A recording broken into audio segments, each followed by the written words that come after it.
Bon voilà, on se retrouve du coup au Mitakidera. Le temple est difficile d'accès quand même, il m'a fallu pas loin d'1 heure et demie en fait pour venir depuis la guest house qui est dans le centre de Hiroshima. Il y a pas vraiment de bus qui viennent ici et tout, c'est perdu en pleine montagne. Par contre c'est vraiment calme et magnifique. Vous pouvez voir un petit peu derrière moi, la végétation est vraiment omniprésente. Il n'y a pas un chat. Là il est assez tôt, il est 10 h du matin, mais bon on s'en empêche pas. Et franchement c'est très très agréable, c'est très joli, il y a des petites statuettes partout, des petits hôtels, etc. C'est franchement sympa. Et avec toute cette nature, cette végétation autour, c'est vrai que ça fait vraiment un temple perdu dans la montagne, et c'est vraiment sympa.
Mitakidera, un temple qui m'a été conseillé du coup par mes camarades français, donc William, Eric et Chloé, qui sont du coup à Hiroshima. Et effectivement, le temple est magnifique. C'est clairement l'un des plus beaux que j'ai vus au Japon, voire le plus beau en fait. Il est vraiment très isolé, il y a de la végétation partout, c'est des petites cascades, etc. comme vous avez pu le voir. C'est franchement magnifique. Vraiment, c'est un très très beau temple. L'entrée en plus est gratuite, hein. On peut faire vraiment un bon petit tour. À noter également qu'il y a quelques sentiers de randonnée, d'après ce que l'on m'a dit et ce que j'ai pu voir. Je ne vais pas pouvoir les faire moi puisque je suis un petit peu pressé par le temps. Mais voilà, ça peut être vraiment intéressant pour ceux qui aiment voilà, se balader, faire un peu de trekking. Je pense pas que ça soit non plus un truc hyper compliqué, hein, honnêtement.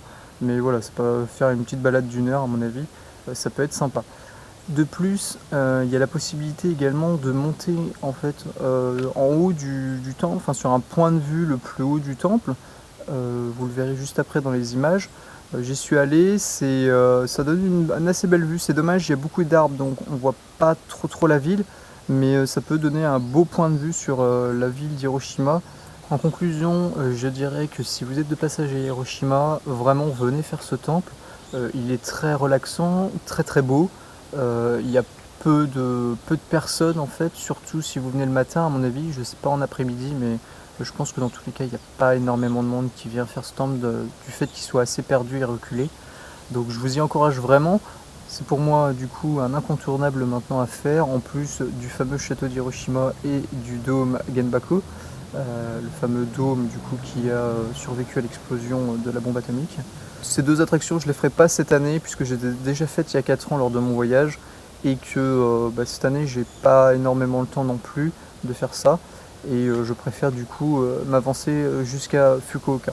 Mais vraiment je vous conseille de faire ces choses là ainsi que le mémorial de la paix également.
Salut à tous, on est le mardi 7 mai, je suis toujours à Hiroshima et du coup aujourd'hui je quitte Hiroshima pour me diriger en direction de Fukuoka.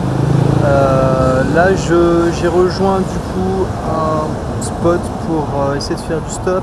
J'avoue que c'est pas l'idéal, c'est une grosse route, alors c'est la route 2 encore, c'est celle que j'ai suivie depuis Kobe, puisqu'en fait elle va pratiquement jusqu'à Fukuoka. Donc c'est une bonne route, mais le problème c'est que c'est une grosse route, donc du coup il y a beaucoup de passages et c'est pas facile de trouver des gens pour s'arrêter. Donc je vais essayer quelques minutes là où je suis actuellement, et puis et si ça fonctionne pas, j'essaierai soit je prendrai un bus ou autre pour aller un peu plus dans les terres, parce que là je suis vraiment en pleine ville.